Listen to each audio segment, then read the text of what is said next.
సమస్యలు ఉన్నాయని చెప్పి రైతులు చెప్పడం కాదు, మనమే చూసినాము. ఇద్దరు మంత్రులు ఉన్నారు, ఒక ఆయన చేపలు తిరుగుతున్న, ఇంకొక ఆయన చేపల కూర తింటున్నారు తప్ప వాళ్ళు చేసే పని ఏం పడదు.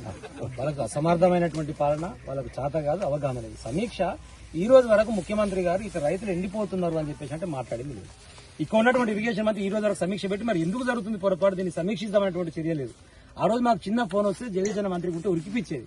అయితే జగదీశనపై సీఎం గారు కాడ కూర్చొని పిలిపించినా సరే సమీక్ష నిర్వహించి దశల వారీగా విడుదల చేసి మా మధ్యనే పంచాయతీ పక్క ఉన్నటువంటి ఎర్రబెల్లి దయాకర్రావు గారికి మాకు పంచాయతీ ఉంటే జగదీష్ రెడ్డి గారు స్వయాన మంత్రిగా ఉండి కొడకళ్ళ కాడికి వచ్చి నిలబడి కాలువ లేపించి నీళ్ళు ఇప్పించినటువంటి పరిస్థితి. కానీ ఈ రోజు ఉన్నటువంటి మంత్రులు ఎమ్మెల్యేకి ఫోన్ చేసి మాట్లాడుతున్నారు, రావు నీళ్ళెట్టు వస్తే నికర జిల్లాలు లేవు, సుఖకూరు రాదు అని ఎమ్మెల్యే మాట్లాడతాడు. మేము కరెక్ట్గా నీళ్లు ఇస్తామని చెప్పేసి మంత్రి మాత్రం కరెక్ట్ ఇస్తే ఇక్కడ నీళ్ళు ఎక్కడ పోయినాయని చెప్పేసి ఇప్పుడు జగదీష్ అన్న చెప్పింది ఒకటే మాట. ఎస్ఆర్ఎస్ నుంచి ఇచ్చినటువంటి మాట వాస్తవం అయితే కాళేశ్వరం నీళ్లు కాకపోతే 5 సంవత్సరాలు మేము ఇవ్వగలిగినప్పుడు ఈ రోజు మీరు ఎన్నికి ఇవ్వలేకపోయారు, దీనికి మాత్రమే సమాధానం చెప్పని అడుగుతున్నాం. దానికి మంత్రులు సమాధానం చెప్తే చాలు. లేదంటే వచ్చి మరి రైతాంగం పక్షాన్ని నిలబడడం, మీరు క్షేత్రంలోకి రండి, నిజంగా ఇవ్వగలిగితే మరి రైతాంగాన్ని ఒప్పించుకోండి, మేము ఇవ్వగలుగుతున్నాం అని చెప్పిపోండి. ఇలా ఒక్క మా నియోజకవర్గంలోనే దాదాపు 2 మండలాల ఉత్తగా మా నాయకులను అంచనా వేసి చెప్పండి అంటే 15,000 ఎకరాలు తుంగతుర్తి నియోజకవర్గం మధ్యలో నూతన కాలు నిండిపోయే పరిస్థితి కనిపిస్తుంది. ఇంత దౌర్భాగ్యమైనటువంటి పరిస్థితి ఎందుకు వచ్చిందంటే